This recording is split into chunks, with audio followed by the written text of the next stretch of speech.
Whether you're looking for a Chevy car, truck, or SUV, go see my friends at Apple Chevy in Tinley Park. With over 500 new and used vehicles in stock, they have what you're looking for, and at the lowest price possible. Go to applechevy.com. All right, nice. Let's get started, because in the studio with us is General Michael Hayden. He used to run the CIA and the NSA, and that's a pretty that's pretty good on the business card right there, General. I guess and you've written a book. It's called Playing to the Edge, and basically what my assumption in going through it is the sense that you want to set some of the record straight here. I guess, about exactly right. What all of this is about, and especially in the post Edward Snowden reality of American politics, world politics, really, because there's all this, as it's referred to as faux outrage in Europe over. That's a very good word for what's happening in Europe. Yes, right, over Edward Snowden and the metadata and all that. And let's just start with that. I obviously want to talk to you about Apple and some of the other stuff that's going on here, but this collection of metadata, this collection of cell phone records in terms of cell phone traffic that was moving overseas, between overseas and here and here and overseas. I mean, it seems to me that that's something that it was kind of common knowledge that stuff's being held at least by the phone companies, let alone the government. Oh, that's exactly right. And in fact, NSA doesn't technically collect it. We don't have alligator clips on any wires that's actually gathering that data. We get it. We got it from the phone companies because they get it in order to manage their own network and to bill you and me for our usage of the phones. Yeah. I started this about 3 weeks after 9/11, and the challenge was to meet something we saw as a great weakness. We actually were light, if that's a good word for it. We actually were light on the one kind of terrorist communications we should have been all over, and that's terrorist communications, one end of which was in the United States. Now, we were light for a whole bunch of historical reasons, all right, caution with regard to when it comes to U.S. persons. So I had to come up with a way. How do I increase the probability I'll detect those calls without squeezing American privacy unduly?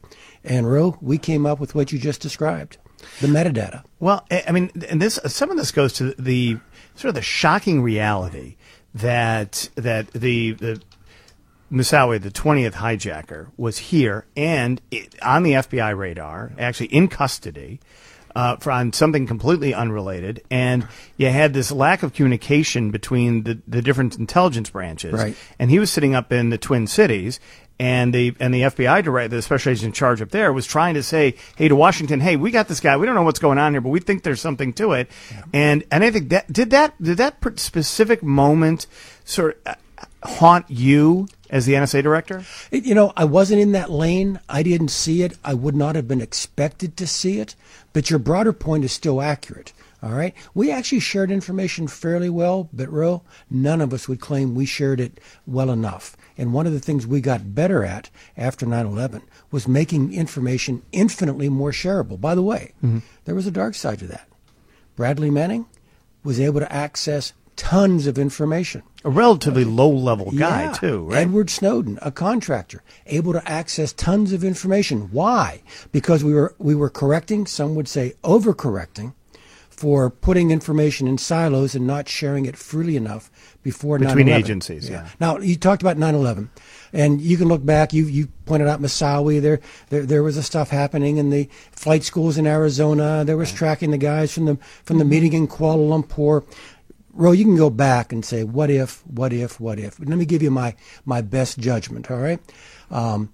If we could have prevented this 9/11, given how we were organized, however, and I don't just mean the intel guys, I mean the whole country, even if we could have predicted or interrupted this 9/11, a 9/11 was going to happen, simply because none of us here believed we were a nation at war with this terrorist group. You have to fast forward now to the whole Apple thing, because now you're talking about the metadata in a different light, and it's come forward now that the FBI is fighting Apple to say, hey, we want to get this terrorist cell phone information, build this backdoor for us, and it may go all the way up to the Supreme Court. They're saying that this is interesting. There's an article out today talking about how the San Bernardino shooter's iPhone could not be cracked by the NSA. Like they asked them, they did, and they couldn't get the data they wanted. Right. How is that possible? Sure, because Apple's really good, and the American private sector knows their stuff. And what Apple's got built in, Anna, into the phone. Look, if NSA could access the phone cleanly, we would use what's called a brute force decryption program against it. 20, 30 minutes, we're done. We're in. But what Apple has done quite cleverly, and by the way, if you're interested in your own privacy and protecting your own data, this is a really good idea. All right. After the 10th attempt to plug in the code, if the 10th attempt in a row fails, the data starts to destroy itself on the phone. And so what the FBI needed Apple to do was not break the code. We can break the code. Just stop that process. process. It was to suppress that aspect of their operating Which they're system. refusing to do. What should they do? What would you, in your what should perfect happen? world, General? Let me surprise you. All right, I'm kind of trending towards Apple, and look, there are a lot of ways of arguing this. You could argue it on constitutional grounds. Does the government have a right to do this? Right. Actually, I think the government does. You could argue it on safety versus privacy grounds. We always have that argument. Right. Ro, I'm arguing this on security grounds. Okay, just through my narrow lens, how do I make America most secure? And I frankly think America is most secure with unbreakable end-to-end encryption. And so the government needs to be very careful what it is it asks Apple to do. If in that process it makes it easier for somebody, mostly bad people, to actually break into our phones and break through that wall of encryption.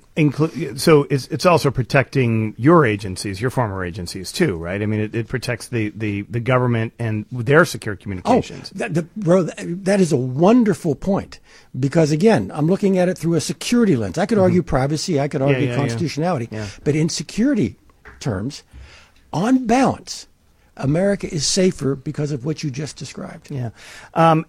So as we look ahead here, with all of the argument about metadata and all the argument about security, the personal information security, we're about to close Guantanamo.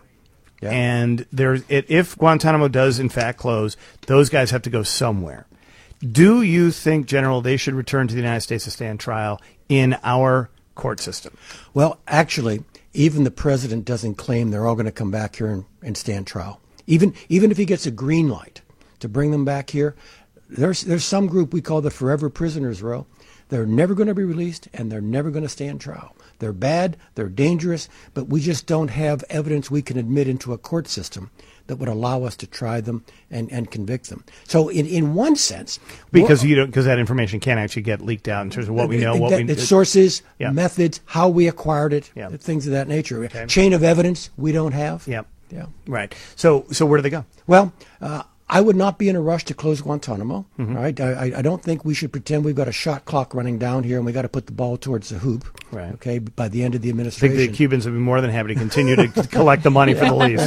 Yeah. That said, I mean, truth in lending here, the Bush administration pushed more of these guys out the door than the Obama administration has. Right. So we all shared this goal, but I don't think we should be fixated on it so much that we actually begin to take what I would call dangerous choices. And one other thing, Ro, however we decide it, I hope it is not decided by creating a constitutional crisis. And by that I mean the president bringing them back even in the face of congressional statute. Oh, God knows. I mean, they were talking about bringing them back here into the federal court system here, the MCC here, the one in New York. I mean, there's the prison in Western Illinois that they wanted to reactivate or to activate to hold them. I mean, it becomes. I'm not even so worried about the targeting aspect of it. I'm just worried about for all the reasons you just stated. Now, all of a sudden, you do have a constitutional crisis, as the lawyers are all arguing about what it's going to look like. If you bring them back here, besides the Article 1, Article 2 crisis between Congress and the president, if you bring them back here,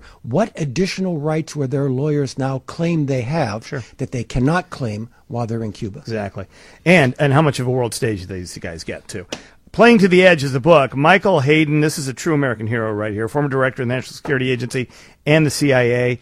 And the subtitle is American Intelligence in the Age of Terror. If you're interested in this issue, this is an absolute must-read. You may not agree with everything in the book, but you'll certainly get a much better sense of the argument that those who are fighting this war in the shadows see. And, there's so much between Homeland and all of that. People Do you see watch Homeland? Oh, God, I love it.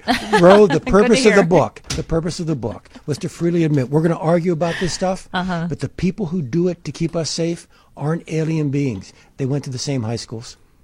Thank you very much. Appreciate it, General. Thanks, you for being with Michael. us.